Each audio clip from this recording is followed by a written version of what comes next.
That time, I experienced a biblical plague locust. Yep. Just billions of the little bastards, so many that a nigh constant hum drowned out even the regular call to prayer that would sound out across the city.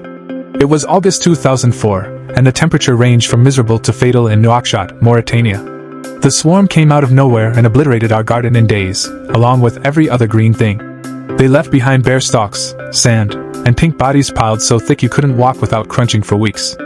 I remember shooting them down from the trees in our compound with a water hose to watch them fly away en masse, like living clouds that floated up to join their family in the sky. It was a callous misuse of precious resources, thinking back on it now. I was just a child, though, and water was abundant where I came from. The natural disaster was more of a plaything than a devastating loss of resources. I would sprint through the grassy embassy lawns they liked to hide among in the thousands, sending vast swarms of them up into the air in my wake. As the panic spread, they'd erupt into flight all over the place like a stampede.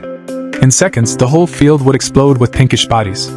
It made me feel like a giant, always the smallest among my friends. It was fun at the beginning. I so enjoyed catching the bright yellow males at first. The juveniles and the females are pinkish brown, but the males are yellow as they age. They were rare for a while, more numerous later as the swarm lingered. Once, one of the bright yellow ones I was chasing flew up and got caught in my mom's hair, drawing several of its friends with it.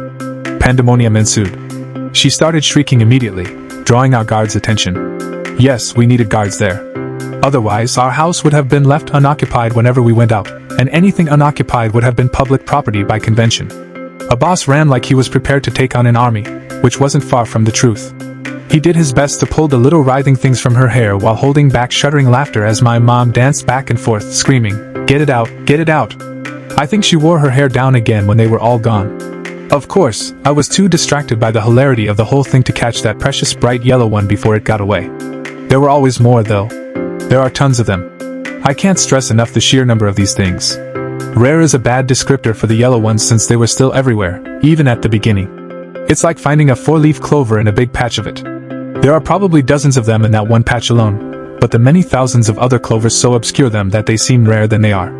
There were so many of them they changed the overall temperature of the city. At first, they kicked up because the air was thick with insects and the sand.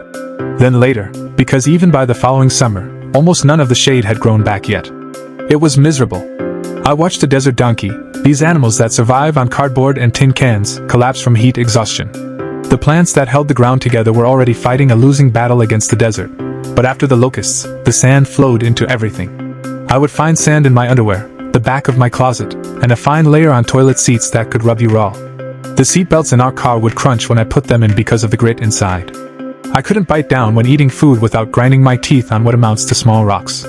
I swear the aerodynamics of soccer balls changed after the locusts were finally gone, impeded by sand rather than bodies.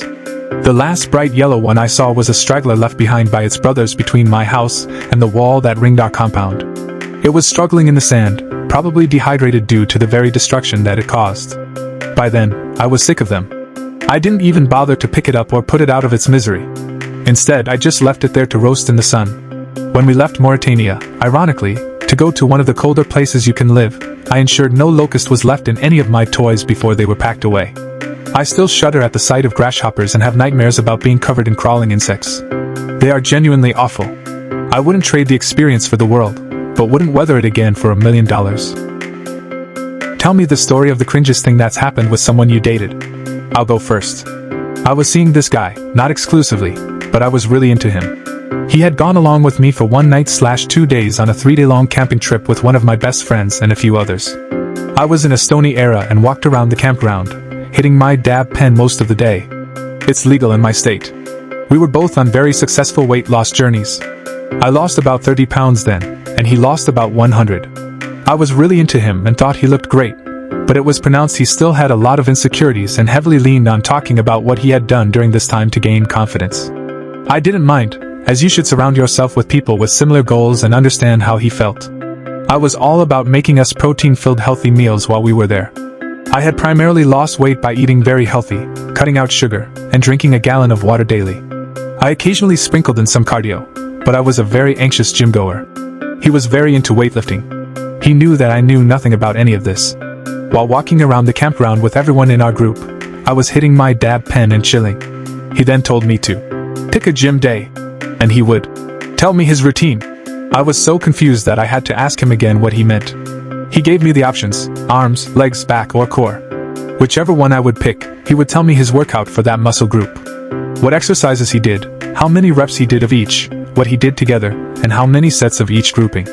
I found this super awkward, as he knew I knew nothing about weightlifting or what he talked about. He hardly explained any of this to me, flew through each muscle group, and told me every single workout circuit for all 4 muscle groups. I was glad he enjoyed it, and it made him feel good about himself, but I felt like he was mindlessly talking to me and didn't care at all, and I didn't understand what he was saying. I have not spoken of this aloud or to anyone since it happened over a year and a half ago. Sometimes I think of it, and cringe so hard that I never want to date anyone again. What cringe-worthy things have happened with someone you were seeing? Let's cringe out together. Edit to add. Things were not to the point of exclusivity. A couple of days before this trip, I told this guy I had feelings for him, which, when a guy is going on camping trips with my friends, is a reasonable time to be open about this. He was unequivocal with me about the fact that we would not be exclusive and acted as I told him I wanted to lock him down forever, which was not the case. He was the one who pushed me away and then wanted me to listen to 50+ steps of things I knew nothing about while in a group of people. Will you all get over the dab pen? FFS if I had said. We had a few beers/drinks, and were chilling and just laid back having fun. No one would have thought twice about it. I haven't hit one in almost a year. Share your thoughts in the comments and follow for more interesting stories.